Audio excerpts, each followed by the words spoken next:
परिवार के साथ जब एक लड़की आएगी और लड़की ये कहेगी कि ये शख्स जो मेरे साथ है ये हजरात मेरे मियाँ हैं और मैं इन हजरात की बीवी हूँ, तो क्या आप उन पर यकीन कर लेंगे? क्या लड़कियाँ जब अपने मियाँ के साथ मस्जिद में आएंगी तो क्या वो मैरिज सर्टिफिकेट लेकर आएंगी?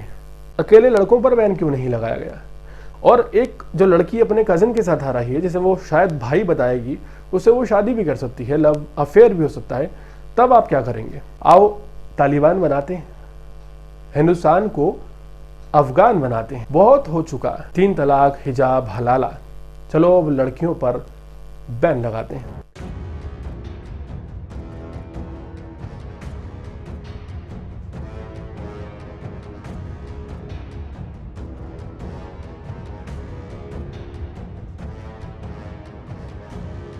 खुदा के नाम पर दस्तों गरीबा हैं खुदा वाले, मगर है जिस कदर जिक्र खुदा खौफ खुदा कम है।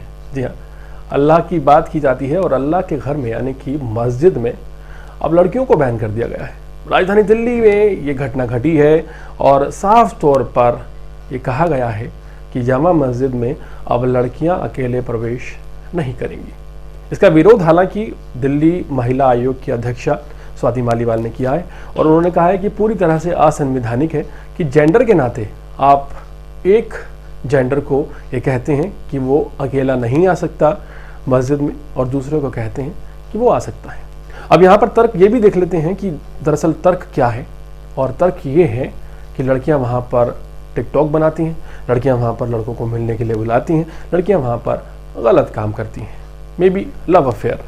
तो इसका सीधा सी बात अगर की जाए तो ये है कि अगर आप अफेयर की बात करते हैं और लड़कों को बुलाने की बात करते हैं, तो लड़कों को अगर लड़कियाँ बुलाती हैं तो लड़के भी लड़कियों को बुलाते होंगे, तो ऐसे में आपने अकेले आने वाले लड़कों को बैन क्यों नहीं किया?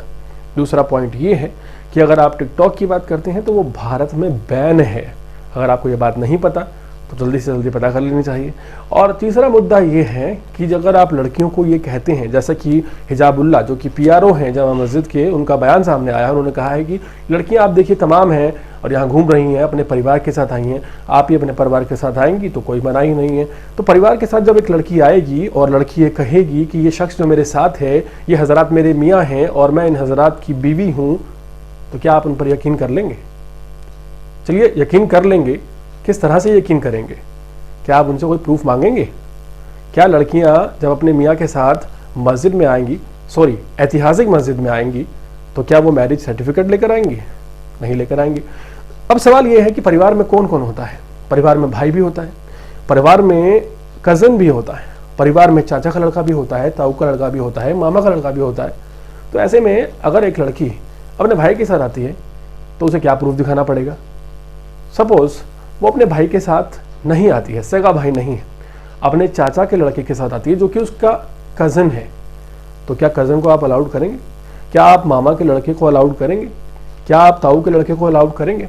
और धर्म पर केंद्रित नहीं है ये बात धर्म के ठेकेदारों पर केंद्रित है कि अगर आप एक लड़की को उसके कज़न के साथ अलाउड करते हैं तो जाहिर है कि इस्लाम में कोई इसमें गलती नहीं है कि आप अपने मामा, ताऊ, चाचा के लड़के के साथ शादी कर सकती हैं। तो ऐसे में परिवार क्या है? सिर्फ सगा भाई, और उसके पास प्रूफ क्या है? तो ऐसे बहुत सारे सवाल हैं जो खड़े हो गए हैं। जाहिर है महिलाओं को लेकर जब भी इस तरह की कोई बात की जाएगी तो विवाद ज़रूर उठेगा, और ख़ासकर तब उठेगा जब चुनाव सिर पर हो और ऐसी कोई बात छेड़ दी जाए। मसलन जब पूरी दुनिया ये कह रही हो कि हिजाब बैन कर दो, तब हमारे देश में एक जंग छिड़ जाए, हमारे देश में एक क्रांति आ जाए कि हिजाब इज़ माई प्राइड। और ऐसा ही जब अब गुजरात के चुनाव होने वाले हैं, राजधानी दिल्ली में एमसीडी के चुनाव होने वाले हैं, एक फैसला आ जाता है कि लड़कियों पर बैन है। जो लड़कियां अकेली आने वाली हैं वो लड़कों को बुलाती हैं। तो आप बताइए कि लड़कियां सिर्फ लड़कों को बुलाती हैं, लड़के लड़कियों को नहीं बुलाते? अकेले लड़कों पर बैन क्यों नहीं लगाया गया? सवाल यह भी है कि क्या लड़के लड़कों को नहीं बुलाते? आप दिल्ली की आबो हवा जानते हैं। तो ऐसे में बहुत सारे सवाल हैं। इन सभी सवालों को हमने सोचा कि शायद लाना चाहिए सामने। और एक जो लड़की अपने कज़न के साथ आ रही है, जिसे वो शायद भाई बताएगी, उससे वो शादी भी कर सकती है, लव अफेयर भी हो सकता है, तब आप क्या करेंगे? तो ये दिखावा क्यों है? क्या आप चाहते हैं, क्या आप ये चाहते हैं कि आओ तालिबान बनाते हैं, हिंदुस्तान को अफगान बनाते हैं? बहुत हो चुका है। 3 तलाक, हिजाब, हलाला। चलो अब लड़कियों पर बैन लगाते हैं। पूरे मामले पर क्या राय है कमेंट सेक्शन में ज़रूर बताएं और इसी तरह के ताज़ा तरीन अपडेट जुड़े रहने के लिए देखते रहिए अर्पण न्यूज़। बहुत बहुत शुक्रिया।